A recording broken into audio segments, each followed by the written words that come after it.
네 박자로 한번 접근해 보면 정승같이 벌어서 정승같이 쓴다. 1등. 개같이 벌어서도 정승같이 쓴다. 2등. 정승같이 벌었는데 개같이 쓴다. 3등. 개같이 벌어서 개같이 쓴다. 4등. 네 박자로 이렇게 만들어서 그렇죠. 개같이 벌어서 정승같이 쓰기가 쉽지 않고요. 정승같이 번 사람이 개같이 쓰기 또한 쉽지 않고. 그러니까 일단 벌을 때 어떻게 벌자? 정승같이 벌자. 네, 저도 처음에는 알 듯 모를 듯 하다가 이렇게 와보니까 이제 전후가 이렇게 보이기 시작하는 거예요. 근데 자, 일단 우리 속담도 이제는 자꾸 안 맞아가거든요. 우리 속담 이런 말이 있어요. 한 가지 재주 가진 사람은 살아도 10가지 재주 가진 사람은 못 산다. 그러니까 10개 잘하려 말고 그냥 하나만 잘해라. 그런데 이게 지금 왜 안 맞냐면 그 하나 가지고 잘해서 정년을 하고 나니까 이제 그걸 쓸 수가 없는 거예요. 그러니까 지금은 최소 재주가 2~3개는 있어야 된다. 그러니까 옛날 속담이 무너졌어요. 자, 아까 MZ세대 애들 저렇게 하는 게 나는 저 말이 반절은 맞다고 봐요. 지금 이제 엄마들은 맨날 편안하게 살기만 바라는데 편안하게 살아가기가 이게 쉽지 않거든요. 그러면 도전을 하는데 이 도전이 이제 양분이 돼요. 도전해서 성공하면은 잘 갔는데 실패하면 안 간 것만 못 하잖아요. 그런데 성공할지 실패할지 모르잖아요. 그러니까 이제 항상 이게 좀 불안한데, 자, 제가 놀란 거는 배우 그러면 좋죠. 다 배우 되려고 그러잖아요. 그런데 배우가 배우만 합니까? 또 다른 사업 하잖아요. 식당도 하고, 그죠? 그런데 상식적으로 생각할 때 유명 배우가 식당하면 잘 될 것 같잖아요. 근데 생각보다 잘 된 사람이 많지 않다는 거예요. 안타깝게도. 안 유명한 사람도 되는데 왜 유명한 사람이 못할까 신기하죠. 자, 가수 그러면 좋죠. 지금 탤런트 꿈이 가수래잖아요. 근데 문제는 좋은 분이 몇 분만 좋다는 겁니다. 아주 몇 분은 좋아요. 그런데 그 외에 많은 분들은 가수만 갖고 살기는 또 어렵다는 거죠. 그러니까 또 따로 뭘 해요? 하여튼 뭔가를 해요. 뭔가를 해요. 그러면 거기까지는 이제 제가 또 그렇다고 치더라도 이제는 목사하면 뭘 해야 돼요? 목사를 해야 하잖아요. 목회를. 그런데 지금은 목사님들도 많은 알바나 일들을 해요. 자, 그러면 이것이 꼭 옳은 것이냐 그런 것이냐 갈등을 느낄 거 아니에요.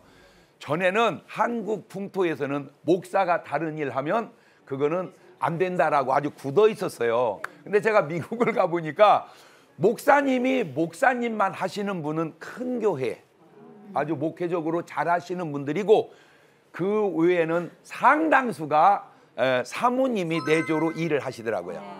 좀 더 내려가니까 목사님도 일을 하시더라고요. 자, 그래서 좀 이상했었는데 드디어 이제 대한민국도 그런 문화가 생겨나고 있습니다. 자, 이걸 되돌려 보세요. 꼭 목사만 주의 일을 하는 거고 장로, 권사, 집사, 성도는 주의 일 안 하는 겁니까? 아니잖아요. 내가 평생 목회를 했는데 전도를 100명도 못 했어요. 그런데 내가 평신도 했는데 전도를 1000명 했어요. 누가 잘한 겁니까? 평신도. 주의 일에 대한 개념이 지금은 조금 바뀔 필요도 좀 있다. 그래서 정말로 목사로서 잘할 수 있으면 목사하고 장로로서 잘할 수 있으면 장로하면서 주의 일 하는 것도 꼭 굳이 나쁘지 않다. 일반 집사로. 자, 그러면 이렇게 가정을 해봅시다. 내가 지금 지하실에서 목회를 해요. 전도가 돼야 안 돼요? 전도는 하는데 안 되는 이유가 지하실 교회 나오라고 하니까 안 나오는 거야. 큰 교회로 가라고 하면은 그거는 전도가 좀 쉬운데, 그러니까 이분이 예를 들어서 운전을 해요. 왜? 전에는 교회들이 선교 헌금으로 도와줬거든요. 그러니까 한 20여 개 교회만 도와주면 10만 원씩이라도, 그러면 내가 생활은 어려움이 없었다는 거예요. 근데 이제 이것도 지금은 굉장히 어려워져 가고 있어요. 그러다 보니까 이제 생활이 안 되니까 그냥 주말에는 목회하고 주중에는 이제 운전을 하는 거예요. 제가 그 전에 우리 이경규 씨하고 찰칵찰칵이라는 프로를 했었어요. 시청 옥상에서. 그래갖고 전국의 사람들을 풀어가지고 야, 착한 일 온다. 그럼 우리가 거기를 뒤따 달려가는 거예요. 그래서 그 내용을 찍어가지고 인정이 되면 황금 메달 한 양짜리. 그 당시로 9만 원이었습니다. 한 돈에 9천 원, 9만 원. 그래서 한 양이면 90만 원이었어요. 지금은 한 300만 원 정도 가죠. 한 양이면은. 그러니까 많이 올랐죠. 한 3배 이상 올랐죠. 그런데 인천에서 착한 택시 운전하시는 분이 계신다는 거예요. 그래서 갑시다. 인천을 갔어. 그래갖고 막 얘기하다 보니까 목사님이셨어요. 당연히 목사님이 운전하니까 착할 수밖에 없죠. 그 착함이 해가지고 이제 제가 이분은 줘야 된다 해가지고 그분은 지금도 갖고 계셨는지 팔았는지는 모르지만 한 양짜리 메달을 이제 황금 목걸이 메달을 해드렸습니다. 자, 근데 지금은 점점 그게 그러면 생각해 보세요. 자, 내가 이제 택시 운전을 하면 정확한 건 모르지만 하루에 몇십 명이 탑니다. 그러죠?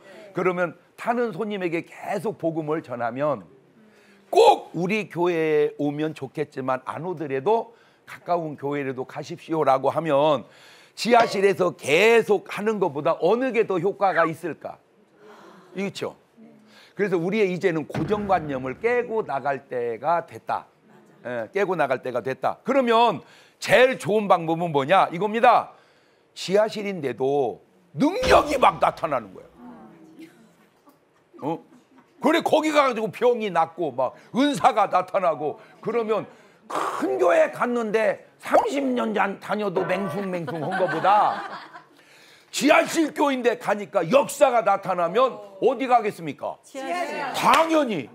그러니까 하나님의 쓰시는 능력으로 초월할 수 있으면 주의 일로 가시고 그렇지 않다면 그냥 겸해서 가는 것도 지금 시대는 굳이 나쁘다고 할 수 없는 게 내가 계속 도움만 받고 사는 건 또 잘하는 건가? 그렇죠?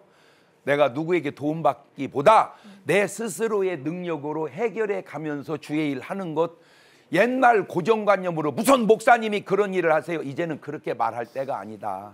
그렇게 말할 때가 아니고 주의 일이라고 하는 게 그러면 목사만 주의 일하고 성도는 주의 일 아닙니까? 아니잖아요. 여러분도 주의 일 하잖아요. 그렇죠? 그러니까 이제는 그런 담을 좀 넘어서서 내가 능력을 많이 받아서 지하실이든 뭐 엄청 좋은 교회든 크게 영혼 구원하고 부흥하면 그 길로 가는 거고 그게 안 된다. 그러면 차선책도 최선은 아니지만 괜찮다. 단 조심해야 될 게 차선은 괜찮은데 최악은 하면 안 된다. 최선과 차선은 가세요. 그러나 착과 최악은 가면 안 됩니다. 이상입니다.